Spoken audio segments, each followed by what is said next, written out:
بسم اللہ الرحمن الرحیم۔ سر جمشید نے ایک معنی خیز مسکراہٹ کے ساتھ اس کی ٹھوڑی کو انگلی سے اوپر کیا تھا۔ تمہیں مجھ سے بچا بھی کون سکتا ہے؟ ایمان کو لگا سر جمشید ٹھیک ہی کہہ رہے تھے۔ جو بچا سکتا تھا اس سے وہ خیر مانگ چکی تھی، بدلے میں سر جمشید کی شکل میں اسے شر مل رہا تھا۔ جب وہ نہیں بچا رہا تھا تو کون بچا سکتا ہے؟ بس سر میری ایک درخواست ہے، اس بات کی خبر کسی کو نہیں ہونی چاہیے۔ میں یہ سب انتہائی مجبوری میں کر رہی ہوں، یہ بات کسی کو پتہ لگی تو اس معاشرے نے مجھے جینے نہیں دینا۔ وہ لوگ جو اپنی بیٹیوں کو میری مثالیں دیتے تھے، ان کا مان ٹوٹ جائے گا، اور صرف مان نہیں ایمان بھی ٹوٹ جائے گا۔ میں نہیں چاہتی میری ذات کی گندگی میرے مذہب کے لیے داغ بن کر رہ جائے۔ ایمان کو اب بھی خدا کا خیال تھا۔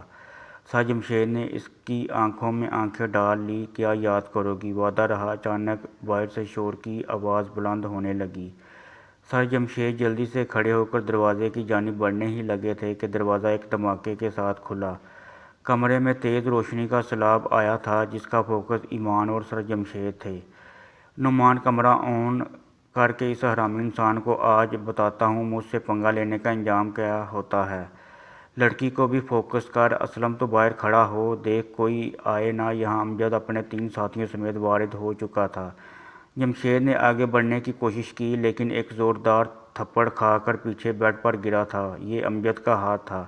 ارے رکو، یہ تو ایمان ہے، یہ یہاں کیسے؟ یہ اس کا کلاس فیلو احمد تھا جس نے ہاتھ میں ٹارچ تھام رکھی تھی اور تنہائی حیرت بڑے لہجے میں اس کے آنسوؤں سے تر چہرے کو دیکھ رہا تھا۔ کیسے مطلب؟ یہاں ایک ہی کام کے لیے اس کو بھیجا گیا ہے اور یہ حرامزادی اسی کام کے لیے یہاں آئی ہوئی ہے۔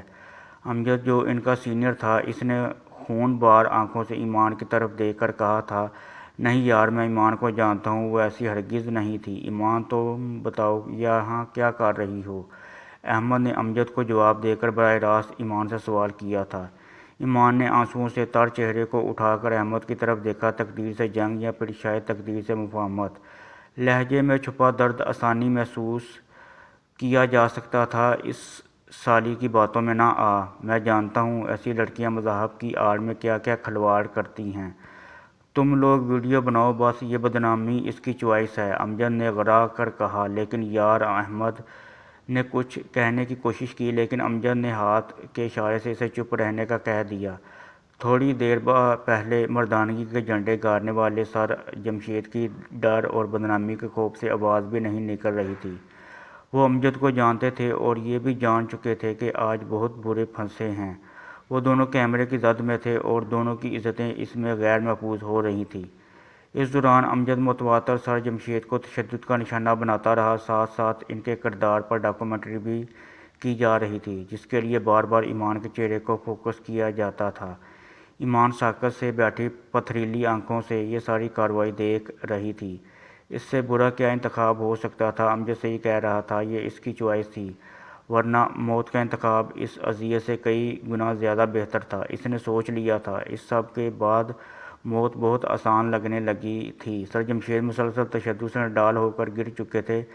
ویڈیو محفوظ ہو چکی تھی۔ وہ لوگ جا رہے تھے۔ احمد نے جاتے ہوئے مڑ کر ایک بار ایمان کی جانب دیکھا جو پتھرائی آنکھوں سے یہ سب دیکھ رہی تھی۔ اس کی آنکھوں میں اب تک وہی حیرانی کا عالم تھا جو اسے یہاں دیکھ کر ہوا تھا۔ احمد کو ایک دم اس پر ترس آیا۔ ایمان تم نے چلنا ہے؟ احمد نے پوچھا۔ ایمان نے سر اٹھا کر احمد کو دیکھا اور اس بات میں سر ہلا دیا۔ احمد نے آواز دے کر امجد سے کہا، ایک کار چھوڑ کر چلے جائیں، وہ آ رہا ہے۔ اس نے اشارے سے ایمان کو اپنے پیچھے آنے کا کہا۔ ایمان اٹھ کر اس کے پیچھے چلنے لگی اور دونوں چلتے ہوئے باہر آ گئے۔ احمد نے سڑک کی دوسری جانب کھڑی کار کا اگلا دروازہ کھولا اور ایمان کو ہاتھ کے اشارے سے کار میں بیٹھنے کا کہا۔ وہ چپ چاپ بیٹھ گئی۔ احمد دوسری طرف سے جا کر ڈرائیونگ سیٹ پر بیٹھ گیا۔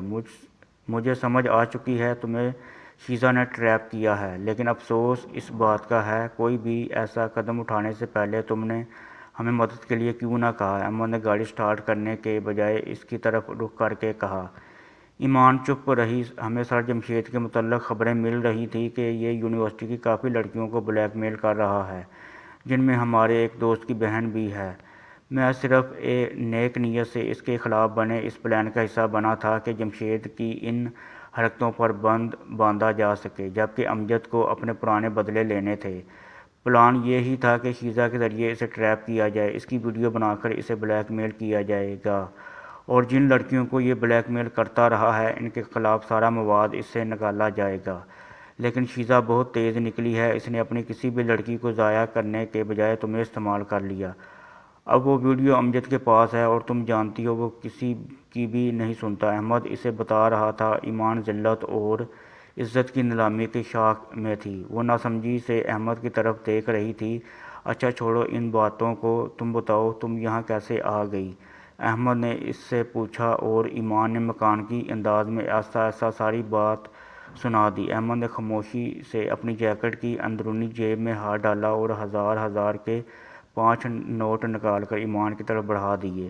یہ پیسے رکھ لو، ان چھوٹے بچوں سے کیے اپنے وعدوں کو پورا کر لو۔ کل میں تمہاری نوکری کا کچھ کرتا ہوں، کوشش کروں گا امجد یہ ویڈیو کم از کم لیک نہ کرے، لیکن اس سلسلے میں کوئی وعدہ نہیں کر سکتا۔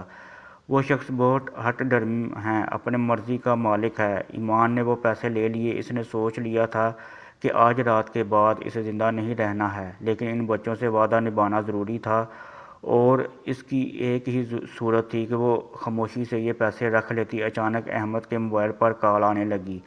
ہیلو، ہاں اسلم، خیریت ہے؟ احمد نے کال ریسیو کر کے کہا، یار بری خبر ہے، ہم لوگ یہاں سے جا رہے تھے کھانے کے ارادے سے، وکی ہوٹل کے سامنے سڑک کے کنارے کار پارک کر کے اندر گئے تھے، باہر کوئی آئل ٹینکر کار سے ٹکرایا ہے، کار مکمل جل چکی ہے، تمام کیمرے بھی اسی کار میں تھے، ہم پھر زیرو پر کھڑے ہیں، اسلم بتا رہا تھا۔ احمد نے کال سنتے ہی گردن موڑ کر ایمان کی طرف دیکھا۔ اچھا میں آتا ہوں 10 منٹ میں اسی جگہ، احمد نے کہا اور کال کاٹ کر ساری بات ایمان کو بتانے لگا۔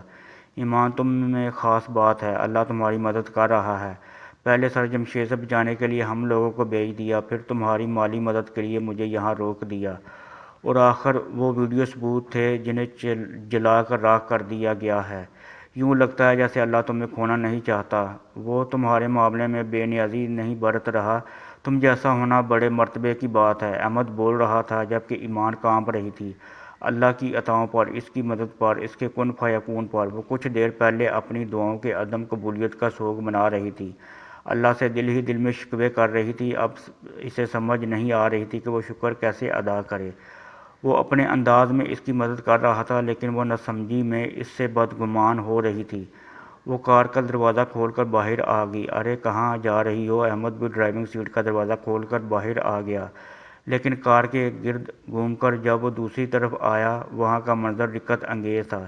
ایمان اسی سڑک پر سجدہ ریز تھی، آنسو تھے کہ رک نہیں رہے تھے۔ احمد اس کے سر اٹھانے کا انتظار کرتا رہا۔ ایک اور بات ہے ایمان، جیسے ہی ایمان نے سر اٹھا کر بھیگے چہرے کے ساتھ احمد کو دیکھا، احمد نے اس کی آنکھوں میں آنکھیں ڈال کر کہا، تمہیں اللہ نے کھونا نہیں چاہتا، اور آج میں تم سے وعدہ کرتا ہوں کہ میں بھی تمہیں کبھی کھونے نہیں دوں گا۔ تم میرے لیے پہلے بھی بہت متاثر کن تھی، لیکن آج مجھے تم سے عقیدت ہو گئی ہے۔ بے فکر رہو، آج رات کی سب باتوں پر تمہیں کچھ سننا نہیں پڑے گا، میں تمہارے آگے سیسہ پلائی دیوار بن جاؤں گا، یہ میرا وعدہ ہے، بس تم مجھے انکار مت کرنا، احمد جذباتی انداز میں کہہ رہا تھا۔ ایمان نے اس بات میں سر ہلایا اور آسمان کی طرف دیکھنے لگی۔ بنت حوا شیزا بھی تھی، بنت حوا ایمان بھی، آدم کا بیٹا سر جمشید بھی تھے، جو اس کی عزت لوٹنے کے در پر تھے، اور ایک ابن آدم اس کے سامنے کھڑا تھا جو اس کی عزت کا محافظ بننا چاہ رہا تھا، اور اس کے ذہن میں بار بار ایک ہی آیت گونج رہی تھی، فَبِأَيِّ آلَاءِ رَبِّكُمَا تُكَذِّبَانِ۔